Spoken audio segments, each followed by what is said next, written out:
Forever Moments. Welcome back to our channel. Kung lumaki kayo noong 90s, siguradong kilala nyo siya bilang ang nag-iisang Princess Sarah ng Pilipinas. Yes, we are talking about the beautiful and ever-youthful Camille Prats. Pero, beyond her successful showbiz career, alam nyo ba na ang pinakamalaking role na ginagampanan niya ngayon is being a mom to her beautiful blended family? Today, we are going to dive deep into Camille's inspiring journey of motherhood, love, loss, and second chances. Pag-uusapan natin ang kanyang mga anak at ang dalawang lalaking naging mahalagang bahagi ng kanyang buhay, ang mga ama ng kanyang mga anak. Let's go back in time. In 2008, Camille married her first husband, Anthony Linsangan. They were young, very much in love, and ready to start a beautiful life together. Biniyayaan sila ng isang napakagwapong baby boy. Ang panganay ni Camille, si Nathaniel Caesar. Napakasaya ng family life ni Camille noon. But in a tragic turn of events, nasubok ang katatagan ni Camille. In 2011, when Nathan was just a toddler, Anthony tragically passed away due to nasopharyngeal carcinoma. Na si Anthony Linsangan, pumanaw na. September 23, Biyernes. He was only 31 years old. Imagine being a young widow in your 20s. Nawalan ka ng asawa, and you have a little boy looking up to you. But Camille, she showed incredible strength. Kahit na sobrang sakit at hirap ng pinagdaanan niya, she stood up for Nathan. Siya ang naging nanay at tatay ng bata for several years. Si Nathan, who is now a teenager, is the splitting image of his late dad, Anthony. At nakakatuwang makita na kahit wala na ang kanyang biological father, Camille made sure that Nathan grew up knowing how much his dad loved him. She raised him to be a respectful, smart, and loving young man. Ito yung early years ng motherhood ni Camille na talaga namang nagpabilib sa ating lahat. But God always has a plan. Sabi nga nila, after the rain comes a beautiful rainbow. At ang rainbow na dumating sa buhay ni Camille ay walang iba kundi si John Yambao, na mas kilala nating lahat bilang VJ. Hindi ko inisip na posible pa pala sa akin yon yung mag-asawa ulit. Ang cute ng love story nila. Did you know na magkababata at magka-schoolmate sila noon? Fast forward 2 years later, nag-cruise ulit ang landas nila, and the rest is history. In 2017, they tied the knot in a beautiful ceremony. Pero hindi lang basta naging asawa si VJ. He stepped up to become an amazing father figure to Nathan. Kung mapapanood nyo ang mga vlogs at Instagram posts ni Camille, you can see the genuine love and respect between VJ and Nathan. Nila. And yung pinapasok ko yung relationship na yun, I knew that hindi lang si Camille. I knew na merong Nathan. So, malinaw yun sa isip ko na hindi lang si Camille, I will also include Nathan in the picture. At dito mas naging makulay ang kwento. Dahil si VJ, bago niya pinakasalan si Camille, had a son from a previous relationship, si Isaiah, affectionately known as Ice. So, what happened?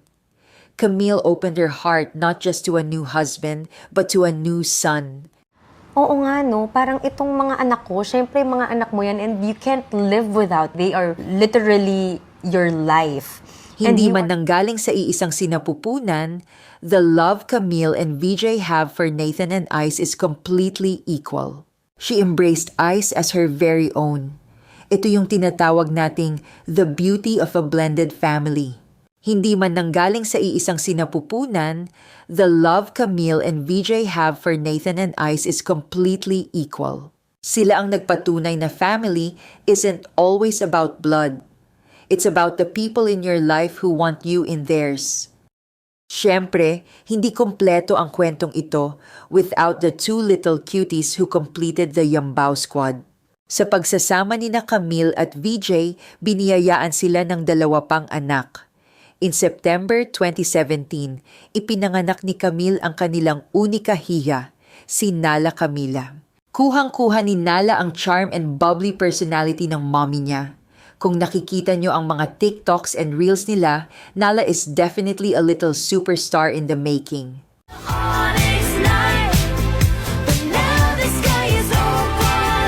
And then, in July 2019, dumating naman ang bunso ng pamilya, si Nolan Cristiano. Nolan is the perfect mix of Camille and VJ. Siya ang little boss ng bahay na laging nagbibigay ng good vibes sa kanilang social media followers. So now, let's do a quick head count.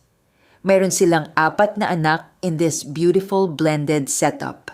Si Nathan, the eldest and Camille's son with her late husband Anthony. Si Ice, VJ's amazing son who Camille loves like her own. At sina Nala and Nolan, the 2 youngest kids of Camille and VJ. 4 na magkakaibang personalities, all living under one roof, guided by 2 parents who prioritize communication, respect, and boundless love. Gather round with family and friends galore, for that's what this holiday is for. Kung tatanungin nyo kung paano hinahandle ni na Camille at VJ ang pagpapalaki sa 4 na bata, the secret is teamwork.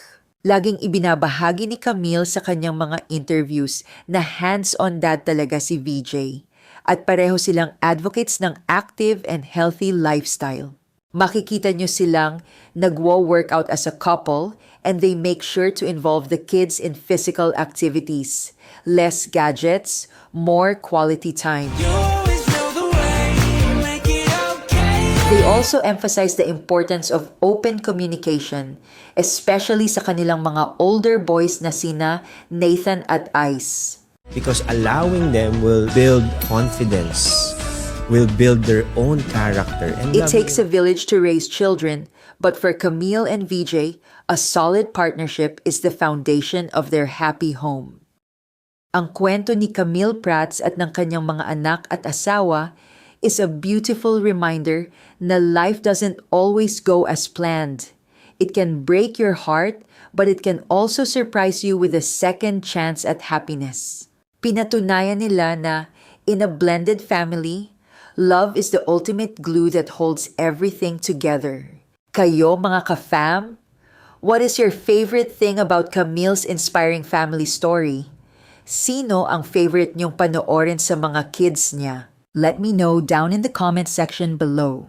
Don't forget to hit that like button, share this video, and subscribe to our channel for more inspiring showbiz updates and lifestyle vlogs.